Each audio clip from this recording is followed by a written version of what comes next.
The Obama administration recently concluded the 3-year review of its policy regarding nuclear cooperation agreements. The decision was to not require other countries to forego acquiring an ENR capability as a condition, as you know, as we are discussing, for nuclear cooperation.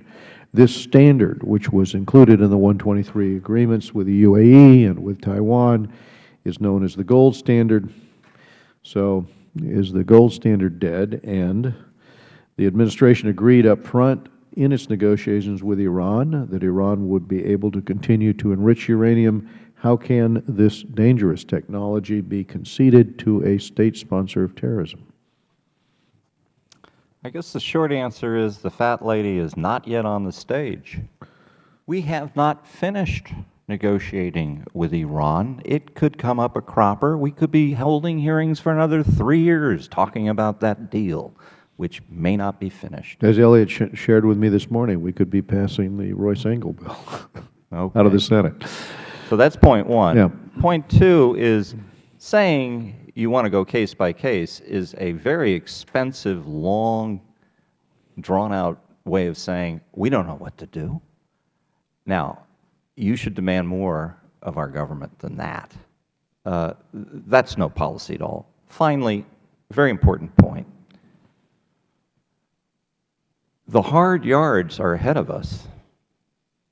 Vietnam, you know, in the short run, heck, they're not even building their first Russian reactor. They're not even going to start for another 6 years. So that's easy to kind of avert your gaze for the short term. Saudi Arabia, South Korea, does Japan start reprocessing? What does that do with China?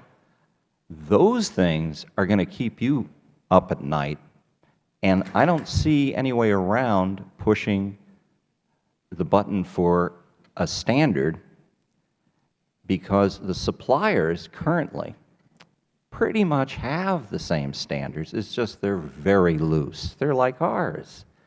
If we don't up the ante and push on the other suppliers to raise theirs, well, let me know get where to we're that. headed. Let me get to that question then. And for you and other members of the panel, this will be my final question. Russia constructed and is supplying the fuel, the Bashir reactor. That's concerning, but so is the fact that they're talking about building 8 more, right? 8 more facilities, even though Iran almost certainly has a clandestine nuclear weapons program. So, why don't other supplying countries, such as Russia or France, impose similar conditions in their nuclear cooperation agreements? Don't they think that preventing the spread of ENR is important? Let's discuss that. Has the U.S. attempted to persuade other countries to adopt these restrictions? I mean, what have we done in that dialogue?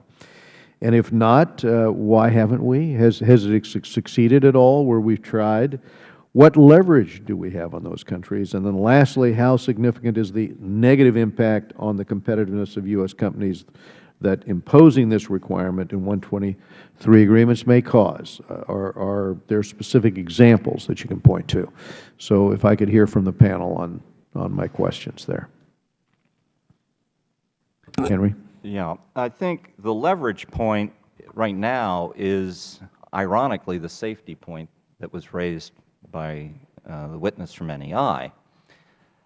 The French are very upset with the shabby construction of their reactors in China and are afraid it's going to ruin their brand. By the way, this should be a concern for Westinghouse as well. They have not spoken up. They need to. If you do, this is a lever as you go into renewing the agreement, because they do need help on more safety work. And we need to be doubling down. If there's to be a future for nuclear power designs that are American, they better not blow up. We can work with the French on this. The same thing can be done with the Russians. Why? We've suspended nuclear cooperation with them. We don't talk candidly enough about the Russian safety problem.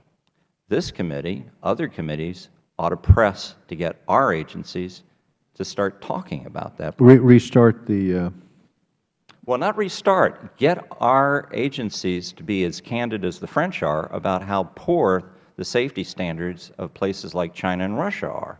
I think if we had more publicity on that, their product line would not be doing as well. You're not going to compete against those countries on price point or financing, even with XM. So you're going to have to push to be more candid about what their safety problems are. Then you have leverage. And how could we get that into the record of this committee here? How could we surface that information? Hold a hearing. It's the old way. It works. Mr. Lippman. Thank you, Mr. Chairman. Let me address the latter part of your question first. It's really the area of my competence. I do not think there is a lot of leverage. I think insofar as governments, and particularly their state-owned enterprises, go out into the marketplace and pursue opportunities, there are widely differing standards.